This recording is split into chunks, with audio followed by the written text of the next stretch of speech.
Mi trabajo actual es un trabajo impensado hace unos años. Me pagan básicamente por imaginarme cosas. Y quiero empezar un poco invitando a todos vosotros a imaginaros lo maravilloso que sería si desde niños nos educasen en el arte de ser ciudadanos activos. Si nos ayudasen a sacar ese líder que todos llevamos dentro. Si nos enseñasen a organizarnos, a movilizarnos contra la injusticia y la corrupción. Imaginaos que en escuelas y universidades se nos preparase para ser artesanos, creadores de democracia. Pues bien, yo trabajo en lo que se suele hablar del activismo social a nivel profesional. En pocas palabras, me dedico a identificar oportunidades en las que pueda haber un cambio y en tratar de desarrollar una estrategia, una campaña que pueda movilizar a ciudadanos en torno a esa causa y que pueda tener un impacto. Pero no siempre fue así.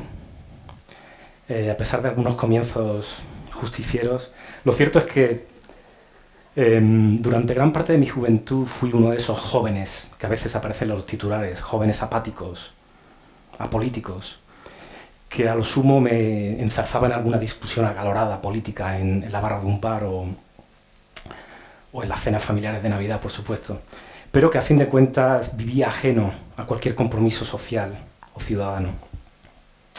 Y todo empezó a cambiar cuando, después de una crisis personal, de identidad y también profesional, acabé en Inglaterra pasando algún tiempo de reciclaje, incluso ideológico, diría yo, personal, profundo, que me llevó a acabar trabajando para una ONG internacional y a viajar por el mundo, apoyando proyectos humanitarios que básicamente estaban centrados en situaciones de conflicto o posconflicto o situaciones de desastres naturales. Y una de las cosas que aprendí ahí, de escuchar sobre todo a la gente que estaba afectada por esas situaciones, que no solo existía un dolor y un sufrimiento que era para mí inimaginable, sino que incluso en las situaciones más desesperadas existía siempre una chispa de esperanza que llevaba a la creatividad, a la tenacidad, al coraje, al amor, y que hacía que esas comunidades, esa gente pudiera seguir caminando hacia adelante. Y lo vi desde Uganda, Sierra Leona, lo vimos en Nepal, en la India, y también en algunos países latinoamericanos, en Guatemala, El Salvador sobre todo. Y un día vino a verme un compañero, Riken Patel, y me invitó a unirme a un proyecto que es el proyecto que básicamente ha sido gran parte de lo que he venido haciendo en estos últimos años. Una idea un poco loca, básicamente con una ambición y un idealismo sin precedentes, pero también dotada de un pragmatismo tremendo. Y la idea básicamente era combinar toda la sabiduría y los conocimientos de años de trabajo a nivel activista y de sociedad civil y mezclarlos en una coctelera con las últimas tecnologías. Estamos hablando de hace 8 o 9 años. El Internet empezaba ya a pegar muy fuerte.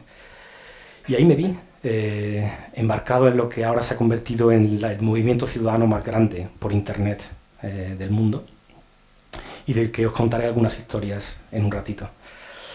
Pero antes de eso quería reconectar un poco con el mundo. Cuando hablamos de activismo y cuando hablamos de cambiar el mundo, a veces se nos tacha de optimistas y de gente de ingenuos, que vivimos en otra dimensión. Y cierto que cuando uno mira alrededor y ve las atrocidades de las guerras, la tragedia de los millones de personas que se ven obligados a dejar todo y a iniciar un camino que no se sabe dónde les va a llevar, a veces teniendo que aventurarse como en lo que estamos viendo en nuestras costas, gente que sale en pateras y muchos de ellos desaparecen en las aguas. Y cuando pensamos en los grandes problemas que todavía no hemos sido capaces de solventar, las hambrunas, las sequías, la pobreza, la desigualdad, y ahora mucho más también acuciado y agravado por los grandes fenómenos climáticos que parece que están cambiando a una velocidad muy preocupante. Por no olvidar la pobreza que también hay un recordatorio que está muy cerca de nosotros. Y después uno piensa, quizá con cierto cinismo, en la corrupción y la impunidad de los corruptos, muy a menudo. Y ya, para rematarlo, en estos últimos tiempos vemos como líderes que hacen del odio, de la división, de la mentira su bandera, pueden llegar a ser los que nos lideren en estos tiempos que corren. Realmente es para echarse a temblar o a dormir. Pero yo en esos casos lo que suelo hacer es cambiar un poco la perspectiva, tratar de tomar distancia y reflexionar sobre ciertos avances que estamos también viviendo en nuestros tiempos y que merecen la pena ser escuchados. En temas de escolarización de niños y niñas a nivel primario, los avances están siendo magníficos en los últimos años. A nivel de salud pública y esperanza de vida, en cuanto al reconocimiento del rol, del potencial, del talento, de la maravilla que las mujeres traen cada día a nuestras sociedades, eso también va en aumento y eso se traduce en cuotas de poder también. Incluso a nivel de guerras, a pesar de tenerlo todos los días enfrente de nuestras televisiones y nuestros ordenadores, hay menos guerras que nunca y los muertos en combate han descendido de manera dramática también. Y después, si pensamos en el mundo de la transición energética y de las energías verdes y renovables, también está habiendo una revolución, a veces más silenciosa de lo que cabría esperar, pero que también va camino de transformar nuestras vidas. La pregunta es, ¿vamos a llegar a tiempo? ¿Vamos a ser capaces de que ese progreso que ya existe sea lo suficientemente rápido y eficaz que nos lleve de alguna manera a salir del atolladero en el que estamos metidos? Y pongo la imagen del oso polar porque básicamente representa quizá el reto más tremendo al que nos enfrentamos. Un reto que, según los científicos, podría suponer que de la noche a la mañana pasásemos un punto de no retorno y que de alguna manera el frágil equilibrio del planeta se viniese abajo. Hay que estar preparado también para eso.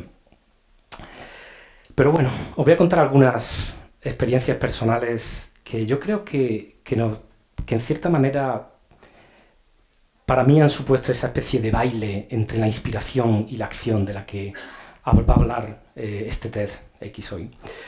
Y voy a empezar un poco con una historia en Brasil que básicamente para mí representa la lección número 1 que he aprendido en estos años. Y es que cada gesto, cada acción individual, cada voz que se alza, aunque parezca insignificante, cuenta. Y cuenta en estos tiempos que estamos viviendo. Esto fue el año pasado.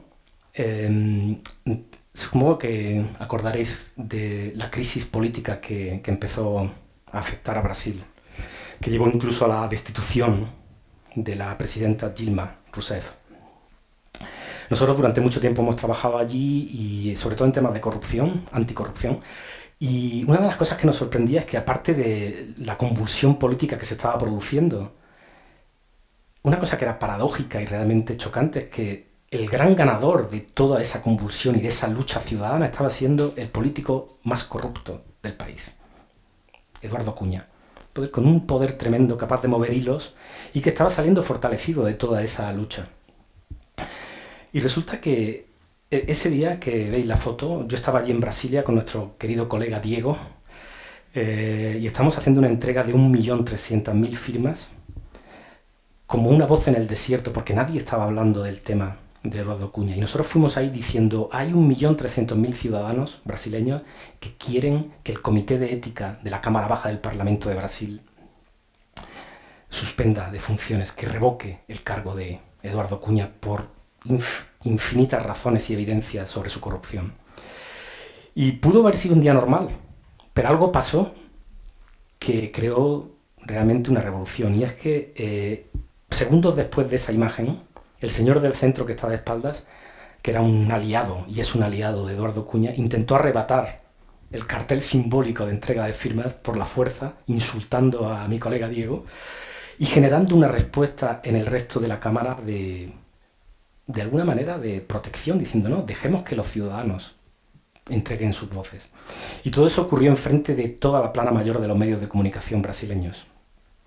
¿Os imagináis que en un par de días lo único que se habló en el país fue del incidente, del 1.300.000 firmas que se habían entregado y de la necesidad de que el comité de ética moviese con mayor celeridad este caso? Brevemente, a partir de ahí hubo una serie de campañas, logramos que la persona en el comité que tenía el voto decisivo votase en contra de Cuña y después de mucho esfuerzo más, al final Eduardo Cuña fue suspendido. Y lo que sí os cuento, que esa campaña, esa petición, justo antes de ese momento, había pasado por un momento donde estaba casi abandonada. Y fue una persona, imagino, que firmando la petición y compartiéndola, y otra persona que firmando la petición y compartiéndola, lo que empezó a generar una ola viral que se convirtió en pasar de 200 y pico mil firmas a 1.300.000 en cuestión de días.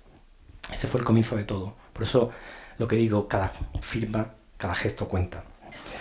Y hay veces que se habla de si este tipo de activismo por internet es un activismo de sofá, muy cómodo, que no sirve para nada, que simplemente es sentirse bien firmando una petición y no sirve para nada. Pero yo os invito a pensar no solo en el acto del clic, de la firma o de lo que hagáis por internet, sino en lo que sucede después. Yo creo que el ejemplo de Brasil puede ilustrar que lo que importa es lo que pasa después del clic. Mi segundo ejemplo de trabajo y que es mi segunda lección viene de la mano de Argentina. Recuerdo estar pasando una primera tarde allí en Córdoba, en la Córdoba argentina, en un pueblo en Malvinas Argentinas, con Víctor Hugo, Celina, Gastón y algunos más, y estaban luchando contra el gran gigante de la tecnología y del agribusiness, Monsanto.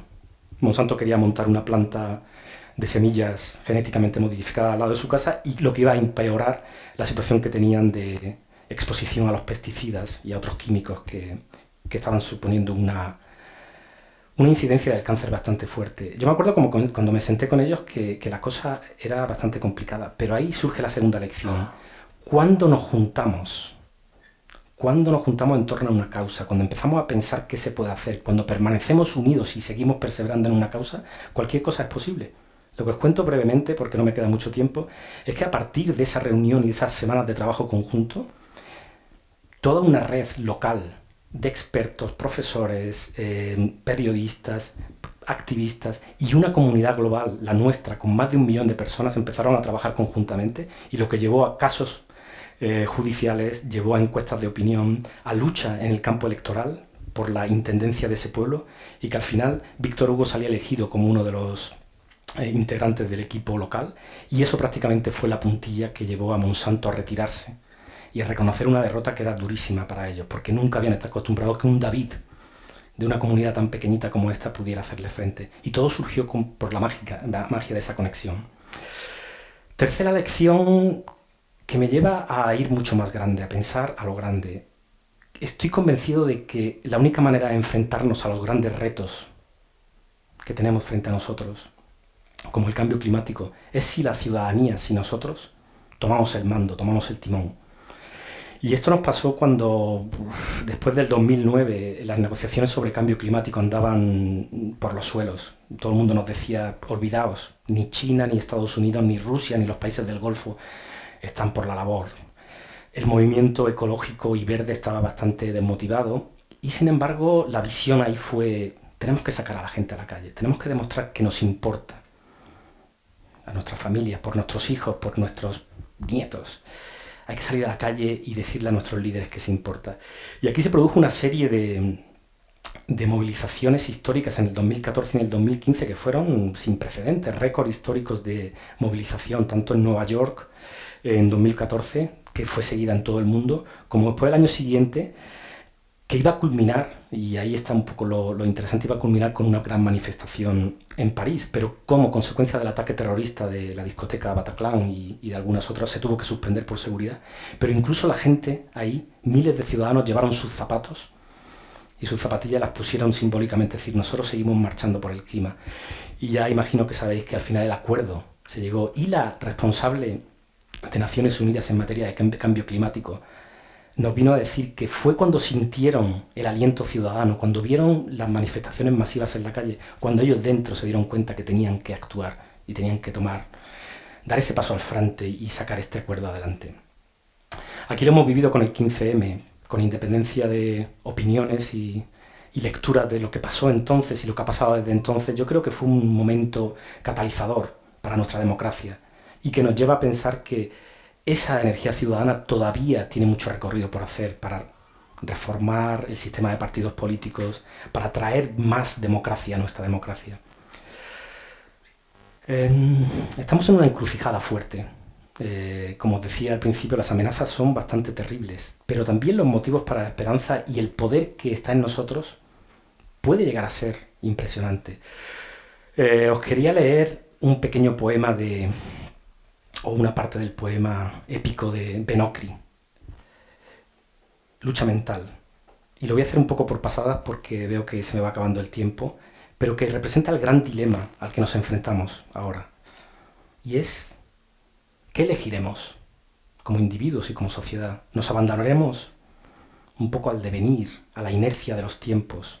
¿Nos dejaremos simplemente ir hasta que nos despertemos un día, demasiado tarde para presenciar la muerte de nuestros derechos, demasiado tarde para hacer nada, demasiado tarde para pensar? O quizás elegiremos hacer de este tiempo un despertar, un momento de empoderamiento mundial. Todo depende del camino que tomamos ahora y que tomemos en el futuro. Y la elección y el camino que tomamos depende de la luz que tenemos. ¿Qué elegiremos? Termino ya básicamente refiriéndome a la diputada laborista Jo Cox, que acordaréis que el año pasado fue asesinada en la campaña electoral del Brexit. A Jo la conocí en Bruselas y se convirtió en mentor, en amiga y en compañera de trabajo inseparable durante un tiempo, y después pasó a la política activa. Y el espíritu de Jo, con el que quiero terminar, es que ella siempre supo ver lo que tenemos en común las personas. No importa la religión, la raza, la cultura, la experiencia vital, tenemos siempre algo en común que es mucho más poderoso y grande que lo que nos separa. Y esa fue su bandera, y por eso luchó tanto por lo que luchó. Yo ahora me despido invitándoos a reflexionar en ese camino que nos queda por delante, con la convicción, por un lado, de que cada gesto cuenta, por pequeño que sea.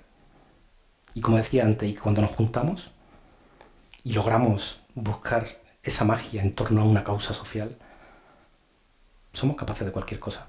Yo estoy convencido y espero que con muchos de vosotros podamos seguir caminando ese camino hacia un mundo mejor. Gracias por estar ahí.